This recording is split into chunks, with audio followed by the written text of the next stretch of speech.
Hello, गोड़ लागतानी, प्रणाम करतानी। नमस्ते रउरा सभे के और अपन आशीर्वाद बनाए रखी जा। और आज हम एक झूमर लेके उपस्थित बानी जो कि बड़ा ही अच्छा बा, बड़ा ही मज़ेदार बा। और रउरा सभे ज़्यादा से ज़्यादा सुनी जा और कमेंट में ज़रूर बताई जा कि कैसन बा, तबे तो हमरा पता चली कि कैसन लागल ह कैसन ना लागल ह।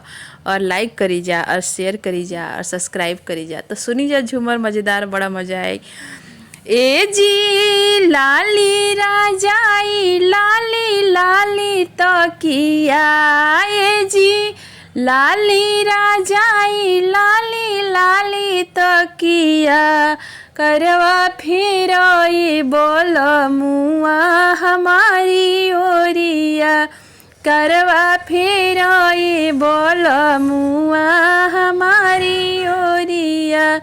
ए जी कैसे में फेरी धन तुम्हारी ओरिया, ए जी कैसे में फेरी धन तुम्हारी ओरिया, तुम्हारा नाकावा के नथिया गड़ेला छतिया, तोहरा नाकावा के नथिया गड़ेला छतिया। ए जी गड़ता तो गड़े दिया जुके रतिया, ए जी गड़ता तो गड़े दिया जुके रतिया, बिहने जइब परदेसवा खोजब बटिया, बिहने जइब परदेसवा खोजब बटिया। ए जी लाली पलंगिया लाली रजाई लाली तकिया, ए जी लाली रजाई लाली तकिया, मुहा फेरिए बोल मुआ हमारी ओरिया, मुहवा फेरिए बोल मुआ हमारी ओरिया। ए जी कैसे में फेरी धन तुम्हारी ओरिया, ए जी कैसे में फेरी धन तुम्हारी ओरिया, तुम्हारा हारावा के पोतिया गड़ेला छतिया, तोहरा हारावा के पोतिया गड़ेला छतिया।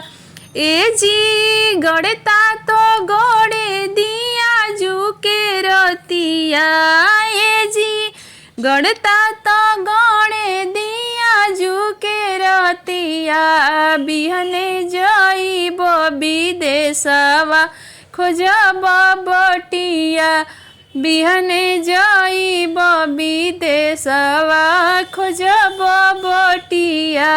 ए जी लाली राजाई लाले लाले तकिया, ए जी लाली राजाई लाले लाले तकिया, करवा फिरोई बोल मुआ हमारी ओरिया, करवा फिरोई बोल मुआ हमारी ओरिया। ए जी कैसे में फेरी धन तुम्हारी ओरिया, ए जी कैसे में फेरी धन तुम्हारी ओरिया, तुम्हारा कंगन के रॉकेट जड़ेला छतिया, तुम्हारा कंगन अंगूठी गड़ेला छतिया, ए जी गड़ता तो गड़े दिया जुके रतिया, ए जी गड़ता तो गड़े दी जुके रतिया, बिहने जइब विदेशवा खोजब बटिया, बिहने जइब परदेसवा खोजब बटिया। ए जी लाली राजाई लाली लाली तकिया, ए जी लाली राजाई लाली ला तकिया, करवा फिरोई बोल मुआ हमारी ओरिया करवा फेरो ये बोलो मुआ हमारी ओरिया मुहवा फेरो ये बोलो मुआ हमारी ओरिया।